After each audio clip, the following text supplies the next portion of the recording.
If you follow Catherine's story and you want to understand the foundation beneath everything she has become, you're going to want to stay with this one. And if you're new to this community of people who love and respect her, subscribe and come along. When Sophie married Prince Edward in 1999, nobody inside or outside the palace would have predicted what she would eventually become. Her early years were bruising.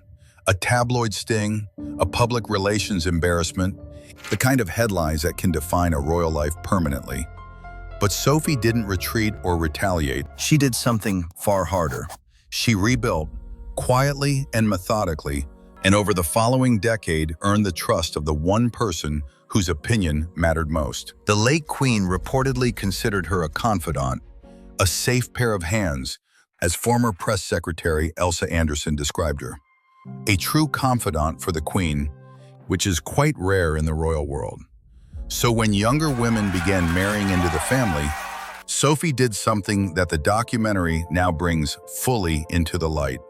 She offered to guide them, not from a position of hierarchy or superiority, but from the far more powerful position of lived experience. She had seen what the institution could do to someone who was unprepared, and she had survived it. Royal commentator Emily Andrews confirmed what the documentary makes plain. Sophie extended that same offer to both Catherine and to Meghan Markle, freely and warmly, with no conditions attached. Catherine accepted. Think about what that actually meant for the woman who will one day be queen. Sophie became what royal correspondent Victoria Murphy describes as a natural mentor for Catherine in many ways. Their bond grew through the private things, a steady conversation before a difficult public appearance, the unspoken shorthand between two women who understand exactly what it costs to hold composure when the cameras never stop and the press is watching every breath. Sophie, who had come through her own valley and emerged with her dignity intact, was the steady hand Catherine could reach for when she needed it. I'll be honest, when I think about Catherine's composure during the hardest years, the grace she showed through illness, press intrusion, and the noise that never seemed to stop, I find myself wondering how much of that she learned from watching Sophie do it first. What that mentorship built is visible to anyone paying attention. Catherine has become, by most accounts, one of the most effective working royals the monarchy has seen in a generation. The documentary calls it the Sophie effect. She listened, she called back, she showed up. She allowed herself to be taught.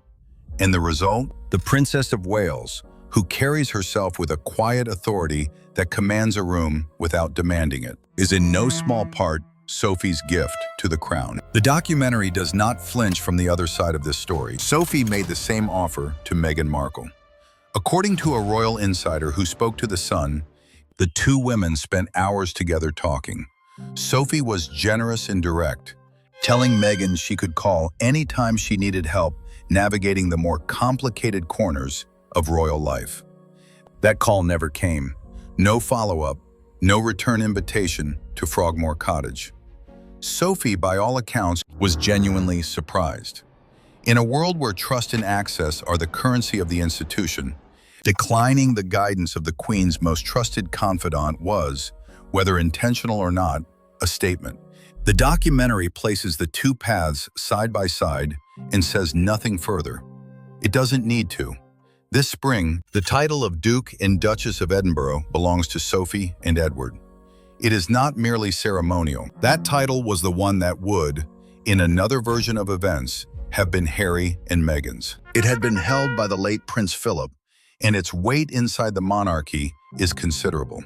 Instead, it now sits with the couple who stayed, who worked without a Netflix deal or a memoir to explain their choices, who let their record speak, while others let other things speak for them. Sophie stood before the World Health Assembly in Geneva in May 2026 as Global Ambassador for the International Agency for the Prevention of Blindness, addressing health ministers about avoidable sight loss.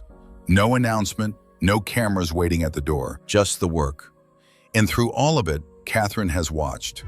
The woman who mentored her is still the model, present, purposeful, unshakable. The Royal Peacemaker documentary ends with Sophie holding a title, a global role, and a reputation as the woman who held the family together. Sean Smith's 2025 biography put it plainly in its title alone: Sophie, saving the royal family. But here is the thread still hanging. The documentary is seen.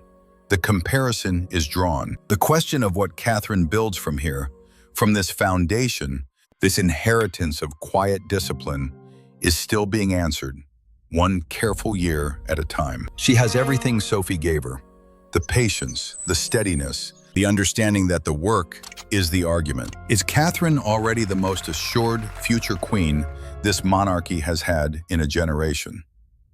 Or are there pressures still ahead that no amount of mentoring could fully prepare her for? Tell me what you think below. And if you believe in what Catherine represents, and you want to follow this story as it unfolds, this is the place to do it.